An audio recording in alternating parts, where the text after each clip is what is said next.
Bienvenidos a esta video clase. En esta oportunidad estaremos tocando el tema de sistemas de colas discretos. Veremos un ejemplo de un modelo discreto de colas y en él podremos interactuar para que podamos identificar cómo las llegadas afectan al sistema, cómo se ejecuta la salida del sistema y veamos cómo en el tiempo se va desenvolviendo el sistema. Según la notación de Kendall, estaremos tratando un modelo de este tipo.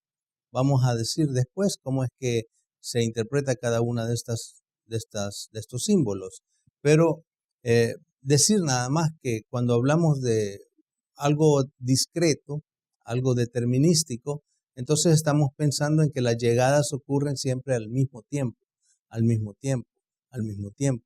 Y que las salidas también se tardan siempre el mismo tiempo de servicio para cada uno de los elementos. O sea, no se tarda más para unos que para otros. Siempre tarda lo mismo en atender a cada uno de los clientes que llegan al sistema.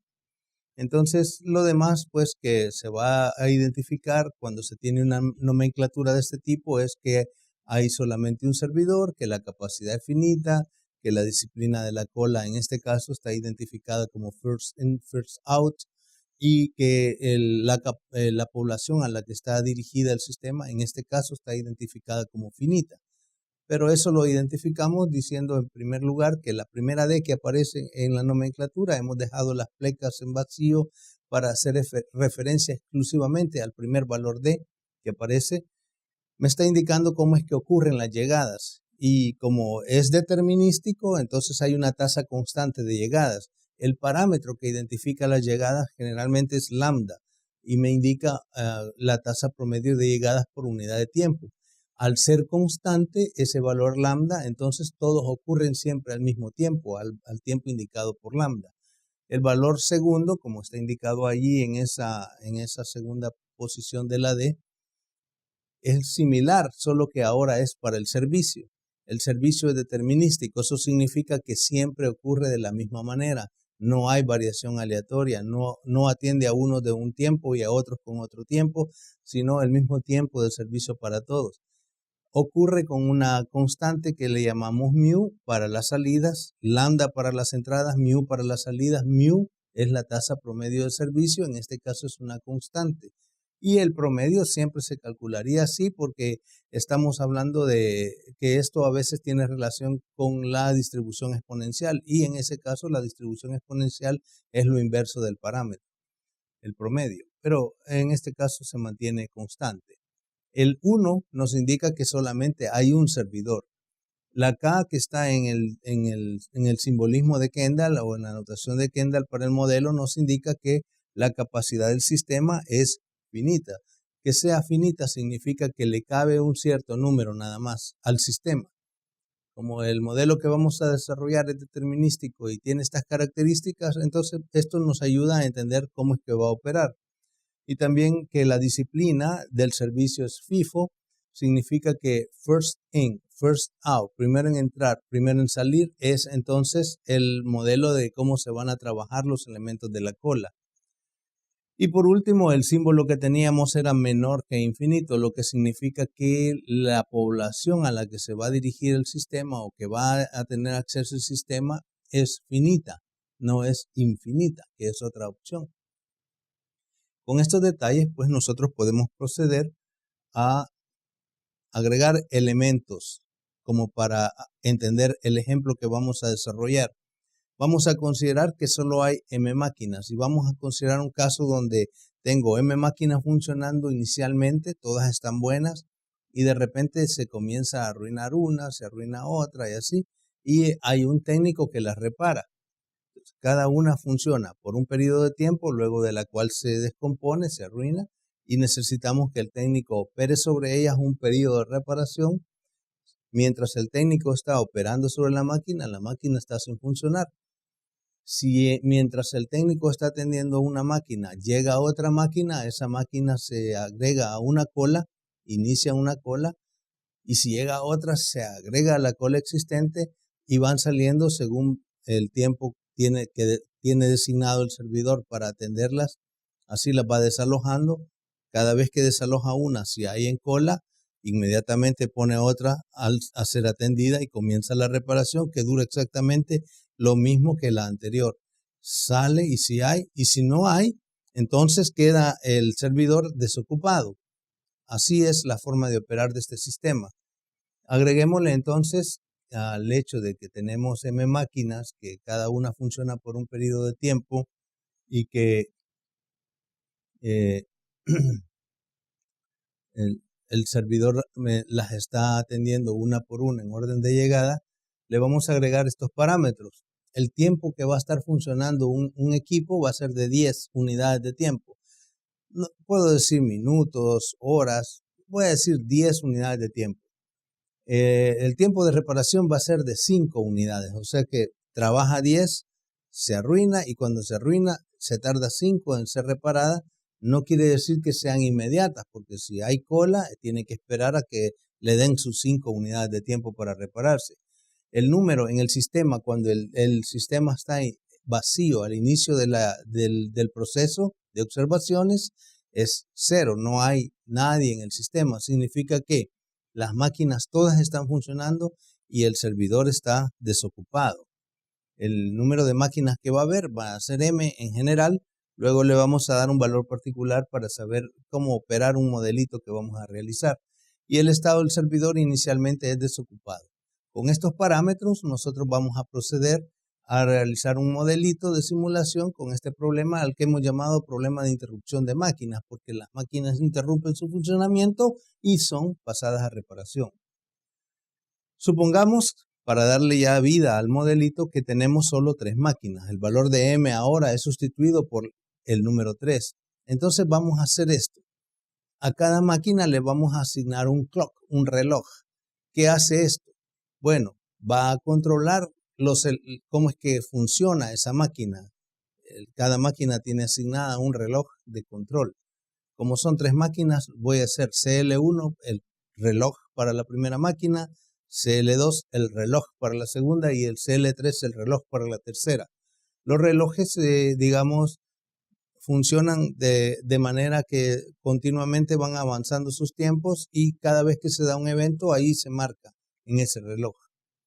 Ahora, voy a agregar un reloj 4, CL4, para el servidor.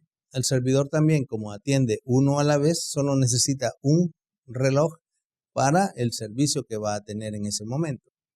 Y voy a tener un master clock que me va a llevar el control de la simulación a través del tiempo, desde el principio hasta el final. Entonces, con estos relojes y suponiendo estos primeros valores, estos son valores que yo voy a suponer como para un ejercicio, ¿verdad? Esto sería lo que habría que poner y en un caso particular para ustedes solo se cambian estos valores y ya ustedes tienen como un nuevo ejercicio basado en los nuevos valores. Entonces el CL1 vale 1, lo que significa que si está controlando el tiempo en el que ocurre un evento para la máquina 1, lo que va a pasar es que en el clock, cuando el clock tome el valor 1, se va a arruinar la máquina 1. Cuando tome el clock 2 el valor 4, la que se va a arruinar es la máquina 4. Cuando el valor clock 3 tome el valor 9, en ese tiempo se va a arruinar la máquina 3. ¿Por qué no se arruinan todas simultáneamente? Bueno, es posible que todas se arruinen simultáneamente, pero sería una cosa como que todas se arruinan y él va a elegir cuál de las 3 repara primero y las otras 2 siempre quedan en cola.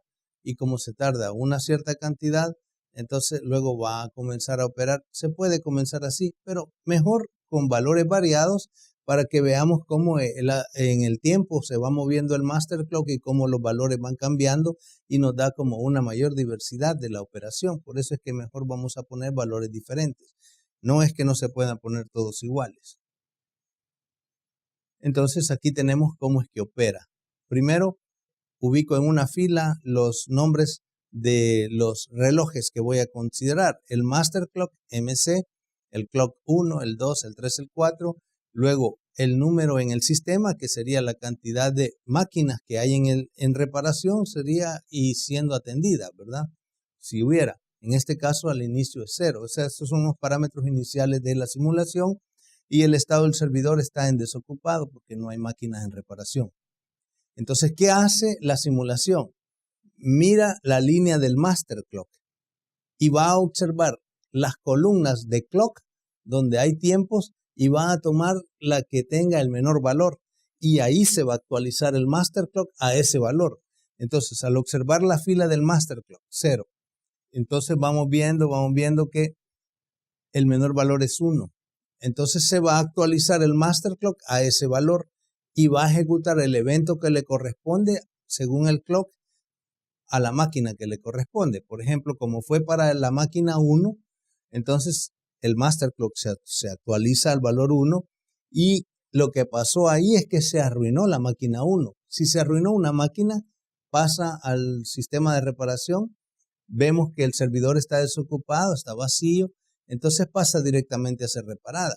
Se convierte el estado del servidor en ocupado, ya cambió, y también se programa el tiempo de salida de esa máquina. Como acaba de entrar y yo sé que va a tardarse 5 unidades para ser reparada, entonces yo sé que va a salir el master clock de marca 1 y se tarda 5, va a salir en 6. Ahora, los demás valores de los otros clocks, como todavía no ha llegado el clock a ese nivel, se quedan iguales. El 4 no ha llegado porque está en el master clock, todavía está en 1. El 4 es futuro. El 9 es todavía más allá. Entonces no cambian, solo se trasladan.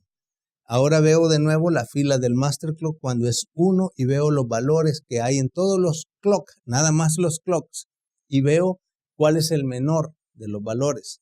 Y entonces veo que en la fila del 1 el menor es 6. No, perdón, 4, que es cuando se va a arruinar la segunda máquina. Entonces actualizo el master clock a ese valor.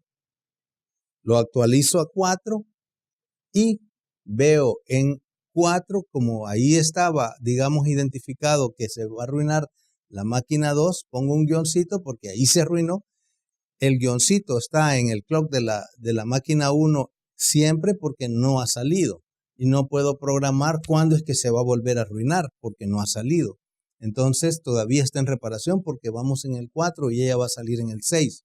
Entonces ponemos el guioncito que se acaba de arruinar la máquina 2. Como hay una que está siendo atendida que no ha sido sacada todavía del servicio, esta máquina que se acaba de arruinar se pone en cola. Incrementa el número en el sistema A2 y el servidor siempre sigue ocupado porque estaba atendiendo la máquina 1 que estaba reparando. Entonces, hacemos otra vez la misma historia. Vemos la fila del master clock en 4 y vemos el menor valor que hay ahí en los clocks. Y vemos que el menor valor es 6. Entonces actualizo el master clock a dicho valor. Pongo 6 en el master clock, que es cuando va a ocurrir el siguiente evento. ¿Qué evento es en 6? La reparación terminó de la máquina 1. Entonces voy a disminuir en 1 porque va a salir del servicio. Si ya no hubiera máquinas, entonces el servidor fuera desocupado, pero como todavía hay una que estaba en cola, el servidor sigue ocupado. Sigue ocupado el servidor y entonces, ¿qué hacemos? Como esa segunda comenzó ahí su tiempo de reparación, le puedo programar su tiempo de restauración, digámosle así, o que va a estar buena. Como entró en 6 y se tarda 5, su tiempo de restauración va a ocurrir en 11 y lo escribo en la siguiente fila, en la posición del clock 4, que es donde estoy controlando las salidas. Y las demás que no han ocurrido se dejan iguales. Como todavía estoy en 6, los demás que no han ocurrido, como la máquina 1 salió, ya está buena.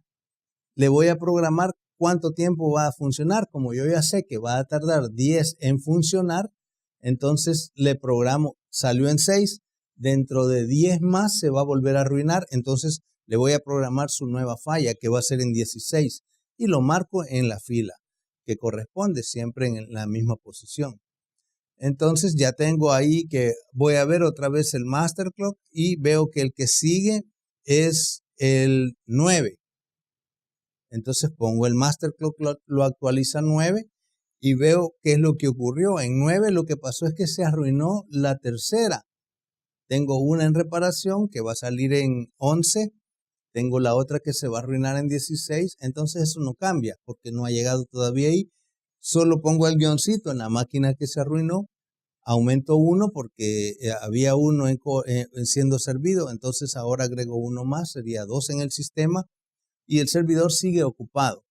Veo otra vez el master clock en la fila donde haya el menor clock, después veo en 9 y veo el que es menor, sería 11. Actualizo el master clock a 11 y entonces ya puedo ver que el 11 significa salir de reparación el segundo que se había arruinado. Si va a salir en 11, le voy a programar su nueva falla, que va a ser en 21. Y al que estaba esperando en cola va a pasar a ser atendido. Como acaba de entrar en 11, va a salir en 16. Se programa su salida y nada más. No hay nada más que actualizar porque estamos en 11. No han ocurrido todos los que estén arriba de 11. Vemos otra vez el master clock en 11 y vemos cuál es el siguiente. Y así vamos. Y vamos verificando que esta tablita está bien y me va dando cómo es que va evolucionando el servidor, cómo es que va evolucionando el número en el sistema. Y así pues es la manera de operar un sistema de colas de tiempo discreto. Como esto llega hasta el Master Clock 16, yo voy a dejar que usted haga unos 10 o 15 movimientos más del Master Clock para que la experiencia le sea muy útil. Y si usted pues tiene alguna duda, consulte, no hay ningún problema con su tutor o con el profesor para que podamos explicar cómo es que funciona. Nada más compartirles estas palabras de Henry Ford. Dice, nada es particularmente difícil si lo divides en pequeños trabajos. Nosotros sabemos quién es Henry Ford, un empresario dedicado a la fabricación de vehículos hace mucho tiempo, pero fue prominente, entonces había muchas cosas que hacer, complicadas. Imagínese un motor de un vehículo. Pero él dice, ¿qué tal si no pienso en grande hacerlo todo de un solo, sino por etapas? Yo le hago también la misma invitación. A veces pensar globalmente todo es muy complicado. Mejor dividir en partes y será mucho más fácil. Que tenga un feliz día.